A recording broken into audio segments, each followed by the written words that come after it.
ओम सरस्वती नमो नमः। ओम मां सरस्वती नमो नमः।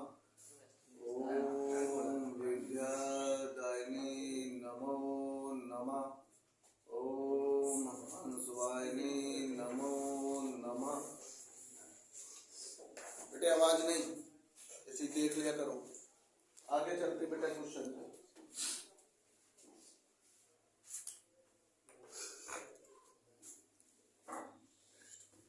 देखो बेटा क्वेश्चन आपका ये मैंने लिखा बेटे एमीटर, अच्छे से समझिए। एमीटर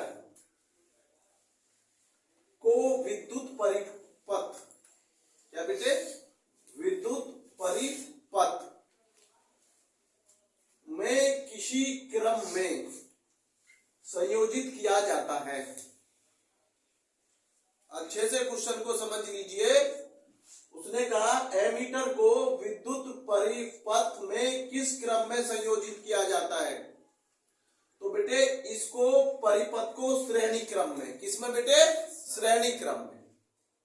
अभी मैं आंसर पूछूंगा आपको, ये ध्यान रखना कि किसको बेटे करते बेटे, एमीटर को विद्युत परिपथ में, जो हमारा परिपथ होता बेटे, किस क्रम में संयोजित किया जाता बेटे, श्रेणी क्रम में। किसमें बेटे, एमीटर को परिपथ में श्रेणी क्रम में संयोजित करते हैं। क्लियर है। अगला क्वेश्चन बेटे, एक आदर्श, क्या बेटे, एक आदर्श एमीटर के विद्युत प्रतिरोध का मान बताइए। आया बेटे समझ में। उसने क्वेश्चन किया है बेटे, एक आदर्श एमीटर के विद्युत प्रतिरोध का मान बताइए। प्रतिरोध का मान बताइए। चलिए बेटा प्रतिरोध का मान बताइए। उसने कहा एक आदर्श, क्या बेटे, एक आदर्श एमीटर के विद्युत प्रतिरोध का मान बताइए। बेटे समझ में, क्या बताइए, मान बताइए। बेटे वो नहीं हल जाए बेटे, वो ध्यान रखना किसी। हाँ तो बेटे इसका मतलब है एक आदर्श एमीटर के विद्युत प्रतिरोध का मान बताइए। इसका मान होता बेटे शून्य। क्या होता बेटे, शून्य। क्या होता है इसका, शून्य। पहला क्वेश्चन मैंने बताया एमीटर को विद्युत परिपथ में किस क्रम में संयोजित करते, श्रेणी क्रम में। किसमें करते बेटे, श्रेणी क्रम में। तीसरा क्वेश्चन, एक आदर्श वोल्ट मीटर, एक आदर्श वोल्ट मीटर के विद्युत प्रतिरोध का मान बताओ। इसमें लिखा हुआ बेटे, एक आदर्श वोल्ट मीटर के विद्युत प्रतिरोध का मान बताओ। बेटे इसका जो मान होता वो अनंत होता, इनफिनिट, अनंत। अच्छे से समझ लो, क्या होता बेटे, इनफिनिट, अनंत। लो किसका गुरुजी, एक आदर्श वोल्ट मीटर। आप समझिए, देखो एक आदर्श इसमें भी है, एक आदर्श इसमें भी है। देख क्वेश्चन का प्रिंट देखना, कभी पेपर में गलत करिए।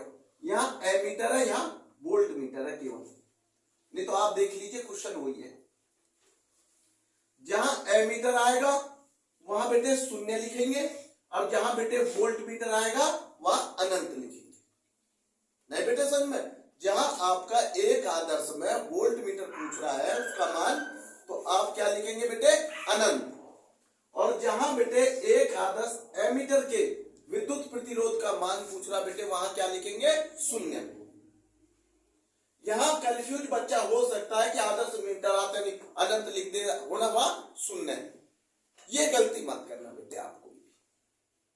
नहीं बेटे समझ में। तो आपको ये चीज विशेष ध्यान देनी पड़ेगी बेटे, एक आदर्श वोल्ट मीटर के विद्युत प्रतिरोध का मान। तो बेटे विद्युत प्रतिरोध का जो मान होता बेटे वो अनंत होता है, इनफिनिट होता है। क्लियर है। लेंज का नियम किस संरक्षण नियम का पालन करता है। क्वेश्चन समझिए, लेंज का नियम किस संरक्षण नियम का पालन करता है। तो बेटे ऊर्जा संरक्षण। क्या बेटे, ऊर्जा संरक्षण के नियम का पालन करता है। लेकिन क्वेश्चन ये भी आ सकता है, ऊर्जा संरक्षण किस नियम का पालन करता, तो इसमें किसका आएगा, लेंज का नियम। तो उसका आंसर क्या हो जाएगा, लेंज का नियम। और इसमें क्या है बेटे, लेंज का नियम किस संरक्षण नियम का पालन करता, ऊर्जा संरक्षण, एनर्जी। अगला क्वेश्चन, इस क्वेश्चन को अच्छे से समझना बेटे। कहते हैं फ्रिंजों की आकृति कैसी होती है, आकृति क्वेश्चन पेपर में कई बार रिपीट हुआ है। तो बेटे ये अति परवलयाकार होती है, अच्छे से समझिए। कुछ बच्चे पढ़ने में दिक्कत करते हैं, अति, देखो जो बड़े अक्षर होते हैं उनको तोड़कर भी आप वो कर सकते हैं, अति परवलयाकार होती है, अति परवलयाकार होती है। किसकी आकृति होती है अति परवलयाकार, फ्रिंजों की आकृति। क्लियर है। अगला क्वेश्चन, अब बेटे ये आपका बेटे दो उत्तल लेंस है, अच्छे से समझना बेटे, दो उत्तल लेंस है। क्या है बेटे, दो उत्तल लेंस है। यही आपको समझना है कि उत्तल लेंस में क्या होगा, अवतल लेंस में क्या होता है, ये अच्छे से समझ लीजिए। आपके पास दो उत्तल लेंस है, कितने, दो। प्रत्येक की फोकस दूरी, प्रत्येक की 20 सेंटीमीटर। प्रत्येक का मतलब पहले उत्तल की भी और दूसरे उत्तल की भी, अच्छे से समझ लेना बेटे। जो हमारे दो उत्तल लेंस हैं जिनमें प्रत्येक की फोकस दूरी कितनी है, 20 सेंटीमीटर। तो इसका मतलब F1 भी 20 हो गया और F2 भी 20 हो गया। पहले को मैंने F1 हो गया और दूसरा मेरा F2 हो गया। संपर्क में रखे हैं संयुक्त लेंस की क्षमता की गणना करो। संयुक्त, जॉइंट, दोनों को जॉइंट, अलग अलग नहीं पूछा उसने, क्या पूछा आपसे, संयुक्त, जो संपर्क में रखे हुए संयुक्त लेंस की क्षमता की गणना करो। तो बेटे इसमें जो गिवन में दे रखा है, तो ये हो गया F1 बराबर F2, क्योंकि दोनों बराबर है। तो कितने होगा, 20 सेंटीमीटर। कितना हो गया, 20 सेंटीमीटर। हमें क्या निकालनी है, क्षमता निकालनी है। क्या निकालनी है, क्षमता, P। क्या निकालनी है बेटे, P, क्षमता। तो पहले हम इसमें फॉर्मूला लिखेंगे, इस टाइप से आप समझ लीजिए। 1/F बराबर 1/F1 प्लस 1/F2, क्योंकि मैंने अभी आपसे कहा दोनों वो है। तो हमारा F1 भी 20 है और F2 भी, फॉर्मूला में 1 है तो 1 रखा। F1 कितना, 20, F2 कितना, 20। क्लियर। आप चाहे, आप सबको पता है इनका एलसीएम क्या आएगा, 20। ये सबको पता है, जब 20 का एलसीएम निकालेंगे जब भी 20 आएगा। और आपको भी पता है कि 20 ही होगा नीचे। 1 और 1 मैंने लिख दिया, अच्छे से समझ लीजिए। नहीं मैं चाहता इसे 1/20 भी लिख सकता था डायरेक्ट। क्या लिख सकता था, 1/20 भी लिख सकता था। और चाहता मैं 1/10 भी कर लेता, लेकिन नहीं, मैंने आपको पूरा 1 + 1 कितना हो गया बेटे, 2, और ये 20 है। 2 1 जा और 2 10 जा 20, तो ये कितना आ गया, 1/10। क्या आ गया बेटे, 1/10। नहीं बेटे समझ में, कितना आ गया ये, 1/10। उसके बाद बेटे आगे समझिए, जब 1/10 आता है, इसको हम क्या लिख सकते हैं, F बराबर 10। क्या लिख सकते हैं, F बराबर 10 सेंटीमीटर। अब हमारी जो क्षमता है वो निकालिए, क्योंकि हमारा F तो निकल के आ गया 10, लेकिन इसने पूछा क्या है, लेंस की क्षमता, पावर। क्या पूछा बेटी, लेंस की पावर, क्षमता। मैं इसको बेटे थोड़ा सा आपको यहां से नीचे नहीं चमक रहा हूं, ऐसे मैं बोल रहा हूं। क्षमता P बराबर 100/F है। ये क्या है बेटे, 100/F। 100/F कितनी बेटे आपकी निकल के आई, 10। तो 10 का डिवाइड करना तो कितना आया, 10। जब हम 100 में 10 का डिवाइड करेंगे तो 10 आ रहा, ये +10 डायमीटर आ गया आपका। इतनी क्षमता आपको चाहिए, +10 डायमीटर, क्योंकि उत्तल लेंस है। तो कितनी वो चाहिए बेटे, +10। नहीं बेटे समझ में। अभी मैं इसको बेटे ऊपर से क्वेश्चन मिटा के थोड़ा सा आपको और अच्छे से यहाँ कर देता हूं कि जो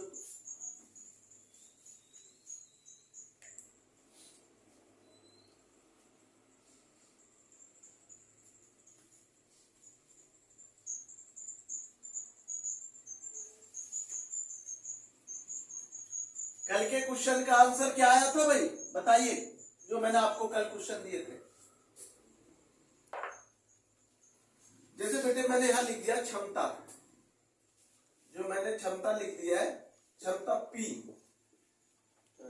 ये जो बेटे मैंने यहां से क्षमता P बराबर 100/m, ये मैं लिख दे रहा हूं, जो आपको 100/100 ये जो वाला बराबर 10, यहां से बेटा 10 का डिवाइड कर लो तो ये 10 आ गया। कितना आ गया बेटे 10।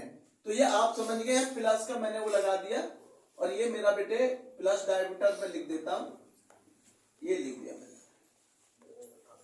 ये आ गया बेटे मेरा आंसर। ये मैंने यहां कर दिया बेटे, कभी चमक ना रहा, तो इसका आंसर आ गया बेटे 10 + 10 डायमीटर। ये है बेटे, इतनी क्षमता है बेटे लेंस की, जो ये बेटे समझ में। तो ये हमारा बेटे आपको, ये हमारा सवाल हो गया।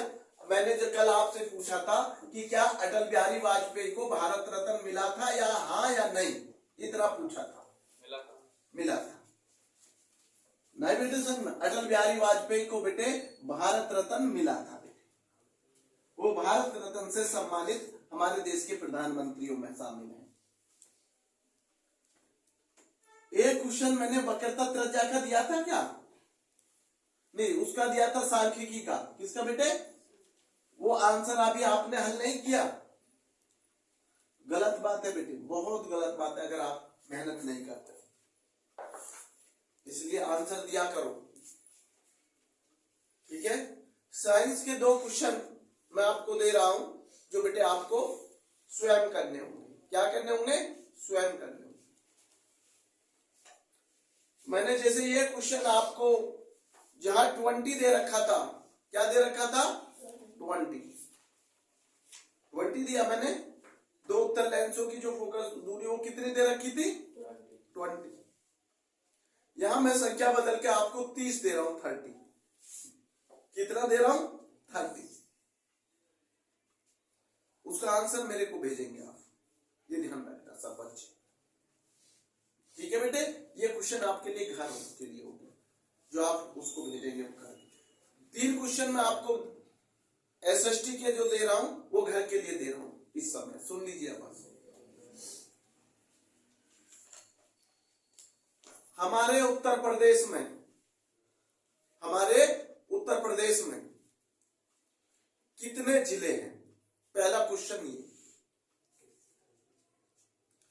दूसरा क्वेश्चन, हमारे भारत का विश्व में क्षेत्रफल की दृष्टि से, अच्छे से समझ लीजिए, हमारे भारत का विश्व में क्षेत्रफल की दृष्टि से कौन सा स्थान है। जो एरिया होता है उसमें, एरिया में भारत का विश्व में कौन सा स्थान है। 2 क्वेश्चन हो गए। तीसरा क्वेश्चन है, सबसे पहले जो क्रांतिकारी,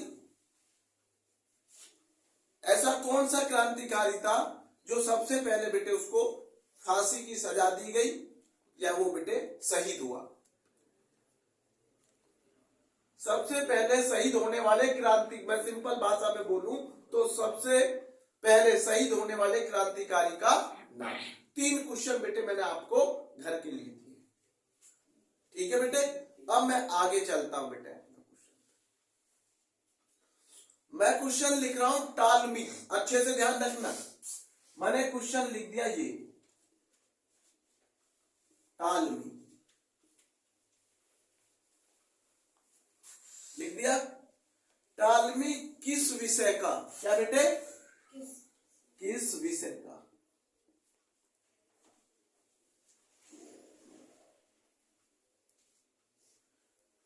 समझ गए, विषय माने सब्जेक्ट का ज्ञाता था, बहुत बड़ा विद्वान था। मतलब टालमी किस विषय का विद्वान था या ज्ञाता था। मेरा क्वेश्चन है टालमी किस विषय का विद्वान था या ज्ञाता था? तो आप बताइए किस विषय का था? अच्छे से समझ लिए। टालमी खगोल व भूगोल, खगोल व भूगोल और गणित का भी ज्ञाता था। कौन? टालमी। आपसे पेपर में पूछ लिया जाए टालमी किस विषय का विद्वान था या किस विषय का ज्ञाता था, तो आप उसमें लिखेंगे खगोल व भूगोल और वो बेटे गणित का भी विद्वान माना जाता था। कौन? टालमी। क्लियर है? अगला क्वेश्चन, खुदीराम क्या था? क्रांतिकारी। बहुत। कितने वर्ष की उम्र में इसको फांसी दे दी गई थी? 18 वर्ष। इसका मतलब सबसे कम उम्र, क्योंकि भगत सिंह को 23 वर्ष के आसपास माना जाता है कि भगत सिंह उस समय 23 वर्ष का था जब बेटे उसको फांसी दी गई थी, और खुदीराम बेटे 18 वर्ष का था जब बेटे उसको सबसे कम उम्र में फांसी जो दी गई है क्रांतिकारी में, वो बेटे खुदीराम था। क्या था बेटे? खुदीराम। जाके आपने देखो भगत सिंह का नाम सभी जानते हैं, लेकिन खुदीराम का नाम कम जानते थे, इसलिए बेटे क्वेश्चन ऐसा आ जाता है कि जो बेटे आप अनभिज्ञ हैं। नहीं बेटे समझ में? अगर वही क्वेश्चन सब आने लगे जो आपको पता है तो बच्चा कोई फेल ही नहीं होगा, चाहे वो कंपटीशन हो चाहे कोई भी परीक्षा हो। तो इसलिए आपको वो क्वेश्चन भी तैयार करने होंगे बेटे जो आपने पहले नहीं पढ़े। ठीक है? अगला क्वेश्चन है मेरा, सूरज से पूछूंगा, हमारे जो रोमवासी थे, क्या बेटे? रोमवासी किन देवी देवताओं की या किन देवताओं की पूजा करते थे? अच्छे समझ लीजिए, रोमवासी जो थे वो किन देवताओं की पूजा करते थे या किन देवताओं को प्रमुख देवता मानते थे? तो बेटे अच्छे से समझ लीजिए, बृहस्पति और जूनो, बृहस्पति और जूनो, जूनो ये जूनो, बृहस्पति और जूनो, इसको मिटा दे रहा मैं, कभी तालमी का आंसर समझ बैठे इसको। मैंने क्वेश्चन किया है जो रोमवासी थे, रोमवासी, रोमवासी किन देवी देवताओं की पूजा करते थे? किन देवताओं की पूजा करते थे? ये लिख दिया मैंने, पूजा करते थे, शॉर्ट में लिखने की कोशिश की, पूजा करते थे। तो आप सभी जानते हैं बृहस्पति, जुपिटर, जूनो, रोमवासी इन देवताओं की पूजा करते थे। नहीं बेटे समझ में? तो इसमें आदित्य किसकी पूजा करते थे बेटे? बृहस्पति और जूनो की। कौन करते थे बृहस्पति और जूनो की? अगला क्वेश्चन है गोदी बाड़ा। गुरुजी क्या? अच्छे से समझ लेना, कभी गलत लिख दो, गोदी बाड़ा, ये लिख दिया गोदी बाड़ा, कभी आप इसको गलत समझ लें। गोदी बाड़ा कहां स्थित है? गोदी बाड़ा कहां स्थित है? तो बेटे ये लोथल में है। कहा? लोथल, ये लिख दिया मैंने, लोथल, ये लिख दिया बेटे, लोथल। गोदीबाड़ा कहां स्थित है? रोमवासी किन देवी देवताओं की पूजा करते थे? बृहस्पति और जूनो। बहुत बड़ा। टालमी किस विषय का विद्वान या ज्ञाता था? खगोल व भूगोल और गणित का भी वो ज्ञाता माना। नहीं बेटे समझ में? उसके बाद मेरा एक क्वेश्चन है, काकोरी कांड। मैंने पहले भी आपको बताया, मैं इस क्वेश्चन को कुछ ज्यादा आपको कर रहा हूं। काकोरी, काकोरी कांड कब हुआ था? कब हुआ था? बताइए, काकोरी कांड कब हुआ था? 1925 में। काकोरी कांड कब हुआ था? 1925 में। ये लखनऊ में माना जाता। कहा? अच्छे समझ लीजिए, मैं इसके बारे में थोड़ा एक आपको एक लाइन बता देता हूं, अगर पूछ लिया जाए तो आप उसे लिख सके। ये लखनऊ में माना जाता है कि बेटे लखनऊ से सहारनपुर के लिए ट्रेन जा रही थी, उसमें जो सरकारी खजाना था उसको लूट लिया गया था। लखनऊ से सहारनपुर के लिए जो ट्रेन जा रही थी तो उसमें जो सरकारी खजाना था उसको लूट लिया गया था। तो उस समय वहां जो दंगे वो हुए वो सब बेटे काकोरी कांड से जुड़ा हुआ है ना बेटा, समझ में? तो ये सब चीजें बेटा आपको थोड़ी थोड़ी उनके बारे में जरूर पता होना चाहिए, पेपर में आ जाए तो आप उसे लिख सको ना बेटा, समझ में? जैसे आपको जलियांवाले बाग के बारे में सभी को पता है, 13 अप्रैल 1919 में हुआ। किसने कराया? जनरल डायर ने कराया। ये लोग कौन से प्रांत में, राज्य में? पंजाब में है। जनपद कौन सा? अमृतसर में है। जनपद क्या है? अमृतसर। जनपद का मतलब जिला, नहीं बेटा समझ में? तो ये सब चीजें बहुत अच्छे से आपको पता है। जैसे कल हमने आपको 1818 बताई, क्या थी 1818? हाँ, सांची की खोज कब हुई? बहुत बढ़िया। जो बच्चा इतनी बारीकी से ध्यान देगा वो मान नहीं खाएगा। हमने आपसे पूछा 1818 में क्या था? 1818। कल हमने आपको बहुत अच्छे समझाया था। हमने कहा भाई 1919 तो आपको याद है जलियांवाला बाग, और कल हमने कहा था भाई 1818 1800 सांची की खोज, नहीं बेटा समझ में? और एक क्वेश्चन हमने पूछा था भाई सबसे पुरानी गुफा कौन सी है? बराबर, जो हमारे बिहार में है। B+B, बी का मतलब बराबर और बी का मतलब बिहार, नहीं बेटा समझ में? B+B सबसे पुरानी गुफा है, बराबर बिहार। अजंता एलोरा की गुफा महाराष्ट्र में है, यह आप सबको पता है। कहां है? महाराष्ट्र। एक हमारा बहुत बड़ा क्रांतिकारी था चंद्रशेखर आजाद। आजाद का नाम भुलाया नहीं जा सकता कभी भी इतिहास में।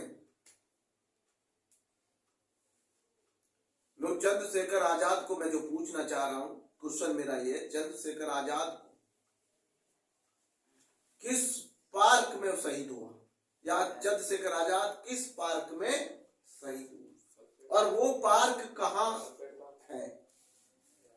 तो कौन सा है? Alfred park.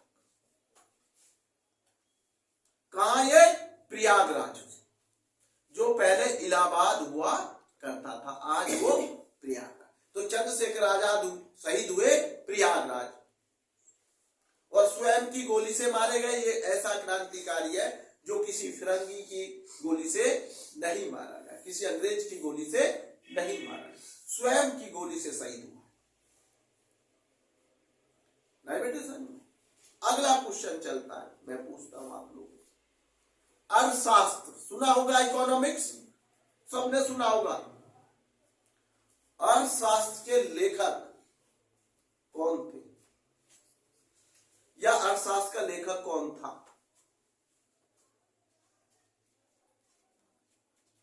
मैंने अर्थशास्त्र के पिता नहीं पूछे, इकोनॉमिक्स के फादर कौन है? सबको पता, मैंने एक दिन पूछा था अर्थशास्त्र के जनक कौन है। कहीं आप ये गलती ना कर देना कि कभी वो जनक पूछ रहा हो तो आप उसका वर्णन करेंगे, अगर वो लेखक पूछ रहा। अर्थशास्त्र का अगर जनक है तो वो एडम स्मिथ है। अर्थशास्त्र के जनक जो पिता है वो कौन है? Adam Smith. लेकिन क्वेश्चन मेरा यहाँ क्या था? अर्थशास्त्र के लेखक बताइए, कौन बच्चा बताएगा अर्थशास्त्र का लेखक? चाणक्य है, कौटिल्य है, क्या? चाणक्य। अर्थशास्त्र के लेखक कौन था? चाणक्य। और अर्थशास्त्र के जनक कौन थे? Father Adam Smith. गणित के पिता है आर्किमिडीज। वो ध्यान रखना, ये गलती मत करा करो कि क्वेश्चन में कंफ्यूजन पैदा कर लेते हो, ठीक है बेटे? हाँ बेटा, वही तो आता है। तो अब आर्किमिडीज। अब मेरा क्वेश्चन है हर्ष, अच्छे समझना, हर्ष जैसे किसी बच्चे का नाम है हर्ष। मेरा क्वेश्चन है हर्ष चरित की रचना किसकी है? हर्ष चरित रचना किसकी है बताइए। मैंने क्वेश्चन पूछा हर्ष चरित किसकी रचना है? बाण भट्ट की है। किसके बेटे? बाण भट्ट। नहीं समझ बेटे? हर्ष चरित किसकी रचना है बेटे? बाण भट्ट। ऐसे लिख देना, बाण भट्ट। ये है बेटे बाण भट्ट। हर्ष चरित किसकी रचना बेटे? बाण भट्ट। क्लियर है? अगला क्वेश्चन आपने बहुत अच्छे से, मैंने क्वेश्चन पूछा था नालंदा विश्वविद्यालय कहां स्थित था। मैंने एक दिन क्वेश्चन पूछा था नालंदा विश्वविद्यालय, तो मैंने बताया था भैया नालंदा विश्वविद्यालय बिहार में था। कहां था भैया? बिहार में था। जो बख्तियार खिलजी ने बेटे उन ज्यादातर उसको नष्ट करा दिया। तो ये आप सबको पता होना चाहिए, नालंदा विश्वविद्यालय सबसे प्राचीन विश्वविद्यालय था। जो सबसे प्राचीन विश्वविद्यालय उसका नाम क्या था? नालंदा विश्वविद्यालय, जो बिहार में स्थित। कहां बेटे? बिहार। प्रथम स्वर्ण मुद्रा, सुनो, जो सोने की मुद्रा होती है प्रथम स्वर्ण मुद्रा जारी की गई थी। बताओ, जो प्रथम स्वर्ण मुद्रा जारी की गई थी किसके द्वारा? प्रथम स्वर्ण मुद्रा जारी की गई थी कुषाणों के द्वारा। तो कैसे? कुषाणों द्वारा, ये लिख दिया। स्वर्ण मुद्रा प्रथम बार जारी की गई थी कुषाणों द्वारा। अच्छे से देख लो, जो हमारी प्रथम स्वर्ण मुद्रा जो सोने की मुद्रा थी वो जारी किसके द्वारा की गई थी? कुषाणों द्वारा। नहीं आई समझ में? किसके द्वारा की गई थी? एक था बेटे बिंबसार। क्या था? बिंबसार।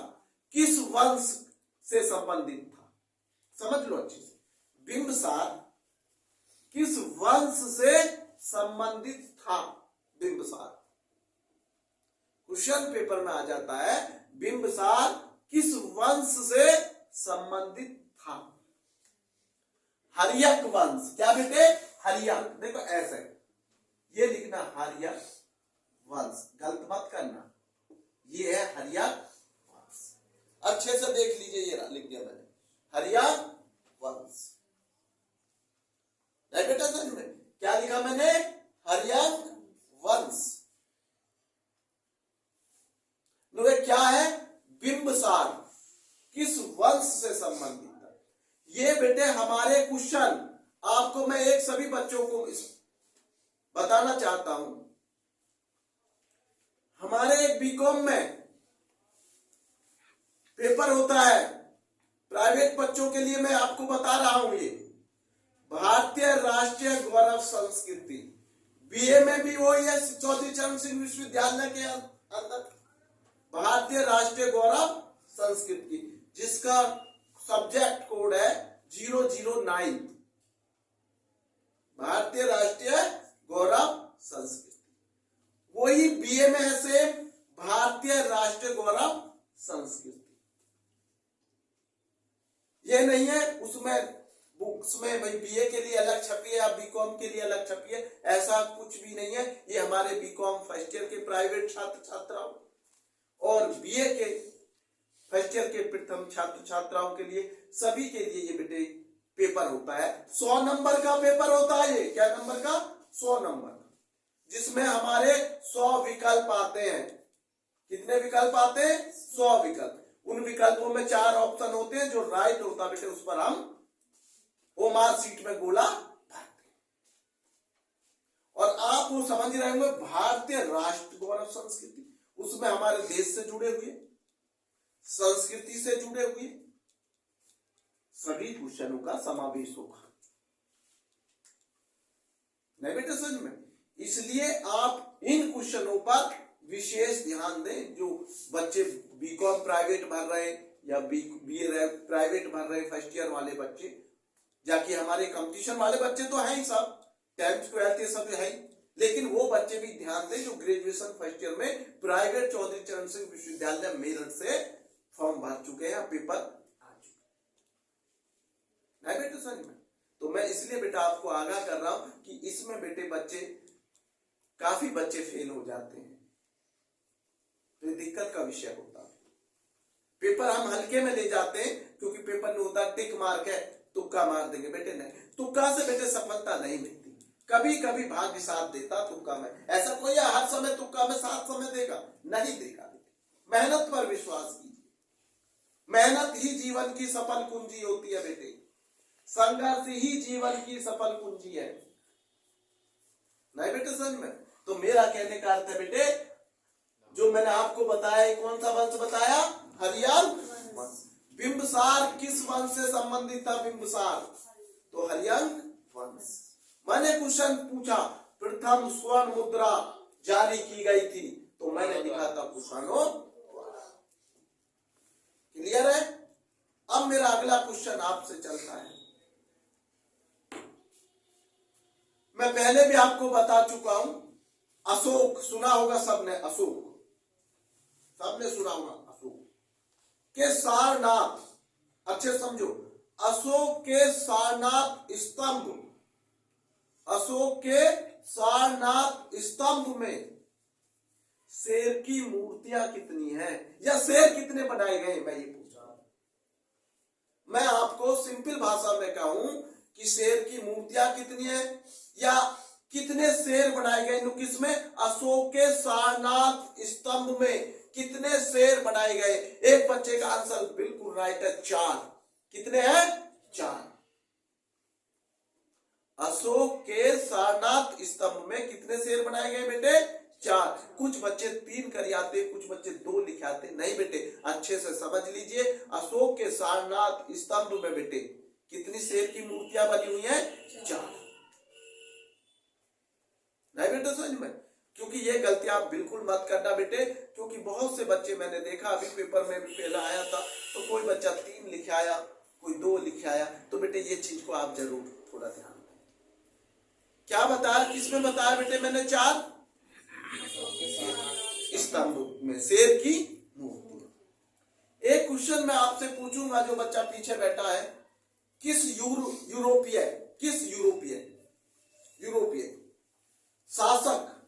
शासक आप समझ गए होंगे, किस यूरोपीय शासक को, या शासक से समुद्रगुप्त की, आप सभी जानते हैं समुद्रगुप्त की तुलना की जाती थी, समझ लो, किस यूरोपीय शासक से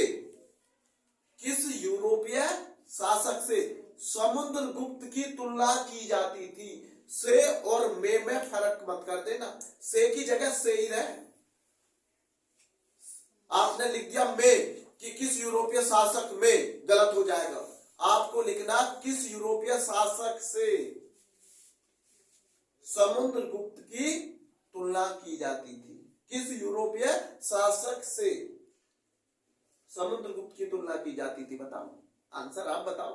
नेपोलियन बोनापार्ट, किसकी, नेपोलियन बोनापार्ट, नेपोलियन, क्या, नेपोलियन।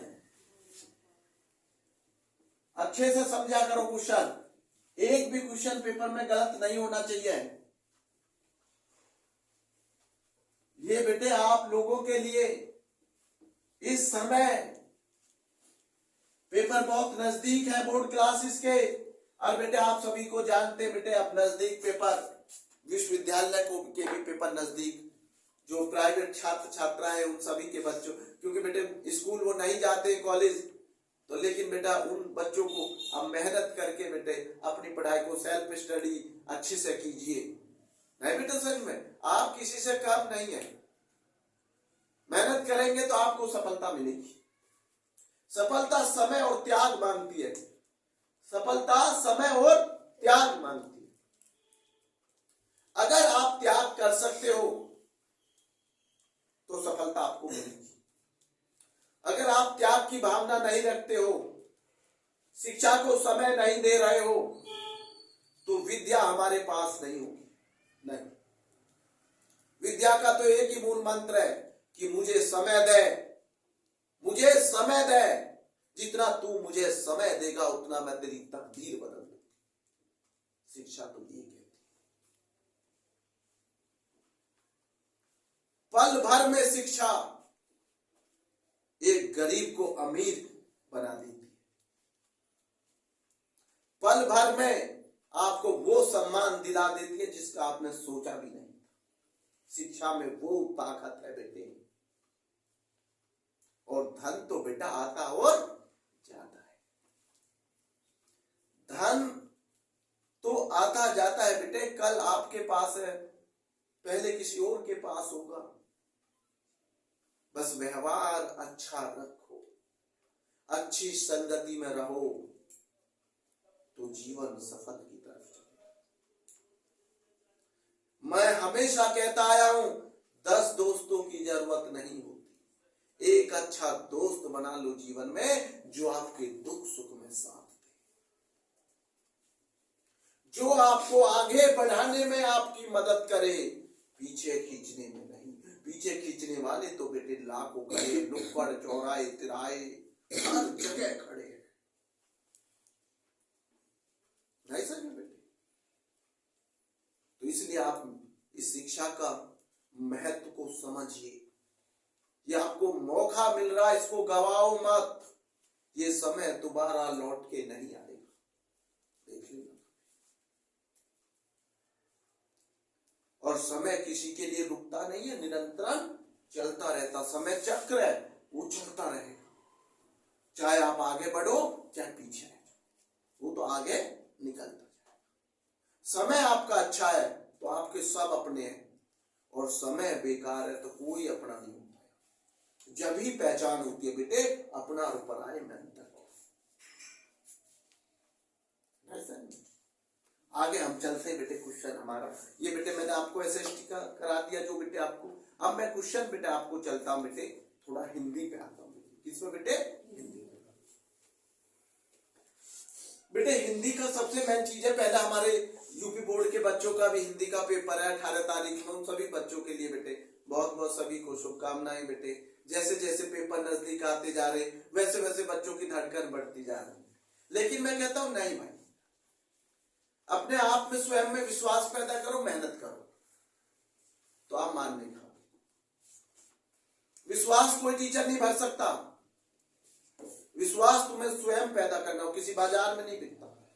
आप उस कार्य को कई बार लिख लिख कर करिए, खुद विश्वास पैदा हो जाएगा करने की। एक ड्राइवर को ले लीजिए, शुरू में गड़बड़ाता है, घबराता है, और जब गाड़ी सीख जाता है फरफट चलाता है। ऐसी ये शिक्षा है, जब तक तुम पर नहीं आ रही तो तुम, जब आ जाएगी तो आप बहुत अच्छे से करेंगे। ये तो एक जीवन की चक्र है भाई। तो ये सबसे मैं बेटा आपको हिंदी का बता रहा हूं। एक निबंध आता बेटे हमारा प्रदूषण का। किसका बेटे? प्रदूषण का निबंध। ये हमारे 10th 12th में भी आता है बेटे। और बेटे हमारे में एक सब्जेक्ट है बीकॉम बीए प्राइवेट छात्रों के लिए, एक हिंदी सब्जेक्ट होती है। उसमें ऑप्शन में ले सकते हैं हिंदी, संस्कृत या इंग्लिश। तो बहुत सारे बच्चे जो हिंदी लेते हैं उनके इस चीज पर विशेष ध्यान दें। मैंने बोला प्रदूषण का निबंध। इसमें देखो बेटे मैं पॉइंट लिख रहा हूं, उस पॉइंट के बारे में मैं समझाऊंगा। मैंने पॉइंट लिख दिया फर्स्ट, जल प्रदूषण। क्या लिख दिया? जल प्रदूषण लिख दिया। अच्छे से बेटे टाइम कितना हो गया उसमें? 40। 50 हो जाए तो मुझे बता देना बेटा। कोई नहीं बेटा, वो एक उससे कोई मैं क्योंकि इन चीजों पर इसमें, क्योंकि ये तो एक केवल रफली चीज होती है। जल प्रदूषण, शुद्ध जल में अशुद्ध जल मिलाना, शुद्ध जल में अशुद्ध जल मिलाना, कूड़ा करकट, गंदे नाले का पानी या शिविर का पानी खोल देने से समझ लीजिए हमारा जल प्रदूषण। शुद्ध जल में अशुद्ध जल मिला देना, कूड़ा करकट डाल देना गंदे नाले का पानी खोल देना या उसमें मिट्टी कचरा डाल देना, तो वो हमारा शुद्ध जल क्या हो जाएगा? अशुद्ध जल हो जाएगा। तो हमारा जल प्रदूषण। उसके बाद एक हेडिंग लिखेंगे आप ब्लैक पेन से, जल प्रदूषण के बचाव। जब आप निबंध लिखते हो तो पहले पूरा अच्छे से हेडिंग पेपर में आप ब्लैक पेन से लिखा करें, अच्छे से साफ सुथरा लिखा करें बोर्ड परीक्षा, तो नंबर अच्छे मिलेंगे। एग्जामिनर को साफ चमकना चाहिए, भाषा शुद्ध स्पष्ट होनी चाहिए, जिससे कॉपी चेक करती बार आसानी हो।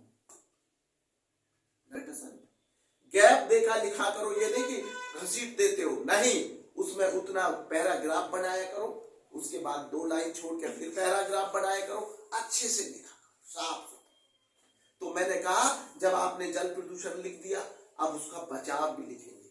आप लिखेंगे जल प्रदूषण का बचाव। देखिए कितना आसान है। मैंने तो कहा हाँ में नहीं जोड़ लो तो बचाव हो जाएगा। शुद्ध जल में अशुद्ध जल नहीं मिलाना, मैंने नहीं तो जोड़ रहा हूं। पहले मैं क्या कह रहा था? शुद्ध जल में अशुद्ध जल मिलाना, कूड़ा करकट डालना, ये क्या है? प्रदूषण। और बचाव क्या है? नहीं, शुद्ध जल में अशुद्ध जल नहीं मिलाना, कूड़ा करकट नहीं डालना, गंदे नाले का पानी नहीं खोलना, कूड़ा करकट को ऐसे स्थान पर दबाना चाहिए गड्ढे खोदकर जहां हमारा शुद्ध जल ना हो। नहीं बेटा सर, देखो मैंने कहा नहीं तो बचाव हो जाएगा, और अगर आपने हाँ तो जल प्रदूषण। शुद्ध जल में शुद्ध जल मिला दिया, कूड़ा करकट डाल दिया, गंदे नाले का पानी खोल दिया, मिट्टी डाल दी, कचरा डाल दिया। आप कुछ चीजें खा रहे, चलते चलते पॉलीथीन फेंक देते, आपने तो चलते चलते भी गंदगी पानी पिया, बोतल फेंक दी गंगा जी में, आपने कितनी बोतल टन बोतल निकलती है सब। ये चीज क्या है? ये मानव ही तो कर रहा है प्रदूषण। प्रकृति के साथ छेड़खानी किसने की? मानव ने तो की। अरे आप हम लोगों ने तो प्रकृति के साथ छेड़खानी आज करके प्रदूषण बढ़ाया है, नहीं समझ में। और आप जानते हैं प्रदूषण ये कोई छोटी चुनौती नहीं है देश के लिए, ये प्रदूषण हमारे भारत के लिए बहुत बड़ी चुनौती है। जाके विदेशों में भी चुनौती है, लेकिन हमारे भारत में जनसंख्या अधिक होने के कारण बहुत बड़ी चुनौती, दिन प्रतिदिन हर सेकंड प्रदूषण की चुनौती बढ़ती जा रही है। आप देख लेंगे हमारी हवा कितनी दूषित हो जाती है, सांस लेना भी दुश्वार हो जाता, तो ये क्या है? प्रदूषण का कारण। तो आप समझ गए जल प्रदूषण। अगला क्वेश्चन मैंने लिख दिया वायु प्रदूषण। क्या लिख दिया? वायु, इसी में वायु प्रदूषण ये लिख दिया बेटे मैंने, वायु प्रदूषण। पहला प्रदूषण क्या है? जल प्रदूषण। दूसरा वायु प्रदूषण। देखो वायु प्रदूषण कितना अच्छा है, कितनी अच्छी परिभाषा है। पेड़ पौधे के कटने से ऑक्सीजन की मात्रा कम हो जाती है। क्या हो जाती है बेटे? ऑक्सीजन की मात्रा कम हो जाती है और कार्बन डाइऑक्साइड की मात्रा बढ़ जाती है। अब जब दोनों गैसों का संतुलन बिगड़ेगा तो प्रदूषण तो होगा। अरे जब हमें ऑक्सीजन नहीं मिलेगी तो हम जीवित कैसे रहेंगे? और आपको पता ऑक्सीजन कौन देता? पेड़ पौधे से।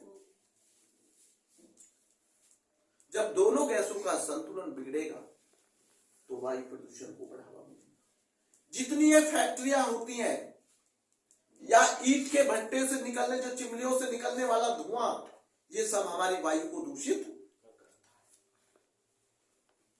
ये जहरीली गैस निकलती है इन सब से, तो इससे हमारी वायु दूषित होती है। वायु प्रदूषण दिन प्रतिदिन पल भर हर सेकंड बढ़ रहा है, नहीं बेटा सर? तो मैं इसलिए कह रहा हूं बेटे वायु प्रदूषण, ये ऐसे स्थान पर कंपनियां फैक्ट्रियां होनी चाहिए जहां बेटे दूर दूर तक जनसंख्या ना हो, या इनकी चिमनियां इतनी ऊंची होनी चाहिए जो बेटे नीचे इसका प्रभाव ना पड़े। इसका बचाव क्या बेटे? इसका बचाव। और पेड़ पौधे ज्यादा से ज्यादा लगाए जाने चाहिए। जितने अधिक से अधिक पेड़ पौधे लगाए जाएंगे उतनी वायु बेटे शुद्ध मिलेगी। अब नंबर 3 प्रदूषण आता ध्वनि प्रदूषण। इस प्रदूषण से तो आप लोग बहुत वाकिफ हो चुके हैं अब तो, क्योंकि अब शादियां चल रही हैं आप इस प्रदूषण से खूब जुड़ रहे हैं, आप भी खूब कर रहे हैं।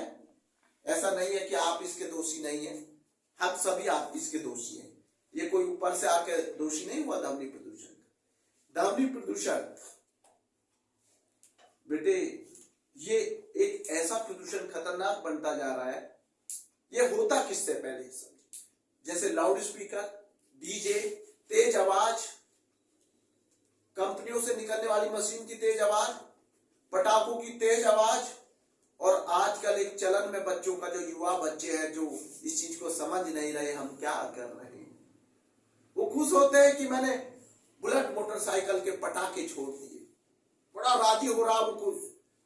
वो अच्छा नहीं कर रहा है, वो प्रदूषण को बढ़ावा दे रहा है, ध्वनि प्रदूषण। नहीं समझ, अगर उसको ये ज्ञान होता तो वो ये चीज कभी नहीं करता, क्योंकि आने वाली पीढ़ी के लिए भी हम एक गलत प्रभाव डाल रहे हैं। तो ये ध्वनि प्रदूषण जो बेटे फैक्ट्रियों से तेज मशीनों की आवाज, डीजे, लाउड स्पीकर, ना बेटे समझ में। और आजकल तो प्रदूषण का, ध्वनि का इतना चलन हो गया कि अगर सब्जी बेच रहा वो भी माइक लगाकर बेचता है। अगर एक कोई छोटा सा काम, वो भी माइक लगा के आवाज, वो भी नहीं बोलना चाहता, अब तो वो भी एक बार रिकॉर्ड कर देता और पूरी आवाज ध्वनि प्रदूषण कर रहा है। तो बताओ आप इस ध्वनि प्रदूषण के दोषी कौन हुए? हम सब। इसलिए बेटे इसके बचाव के लिए हमें तेज आवाज में डीजे, लाउड स्पीकर ये नहीं बजाने चाहिए।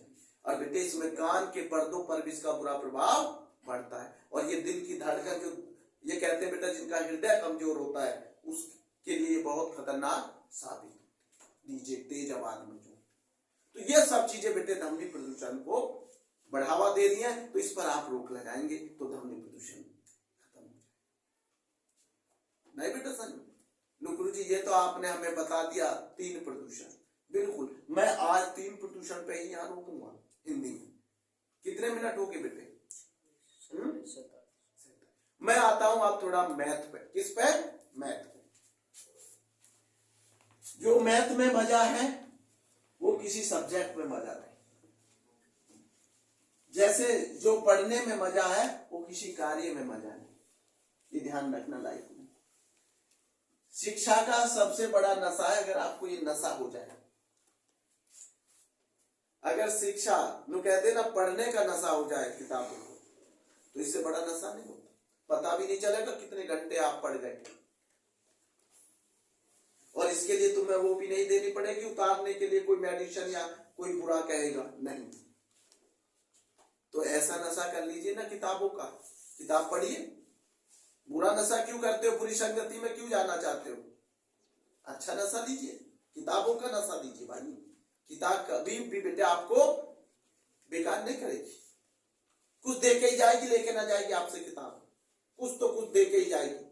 जो कम पढ़ेंगे उन्हें कम दे जाएगी, और जो ज्यादा पढ़ेंगे उन्हें ज्यादा दे जाएगी।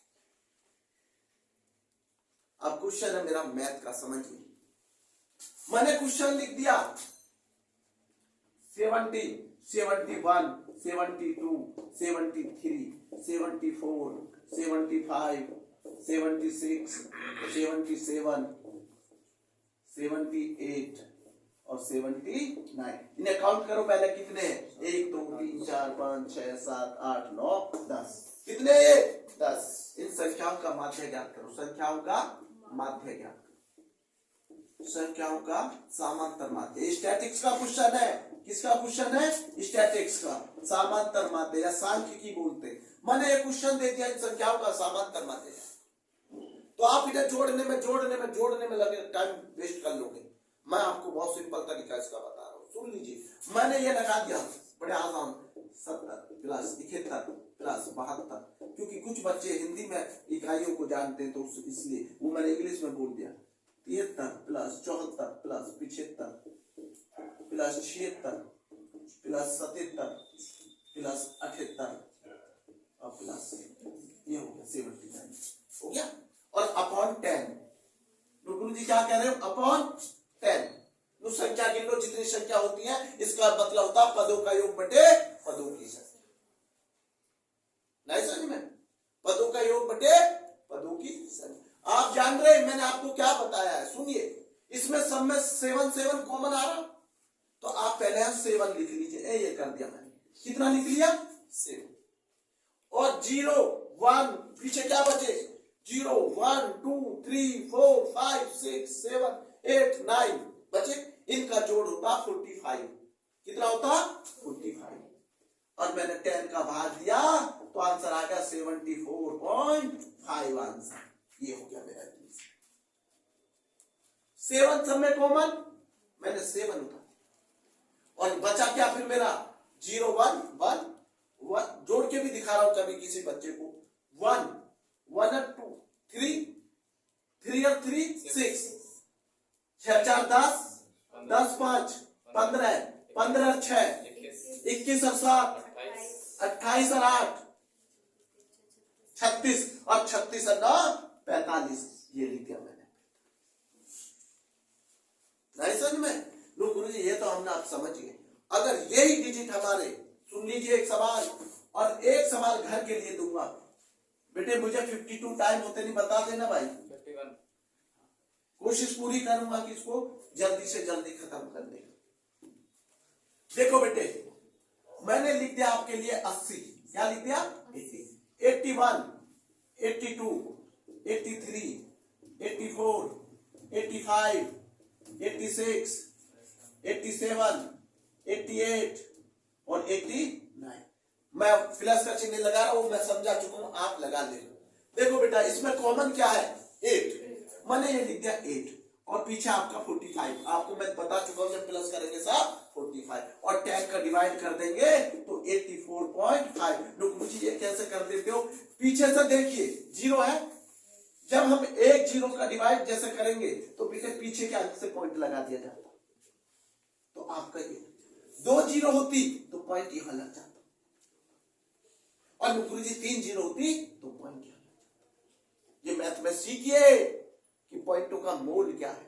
मैंने कहा ना बूंद बूंद से घड़ा भरता है, वैसे ही पॉइंट पॉइंट से मैथ आपको निखार ला देगा, चमक टाइट की तरह।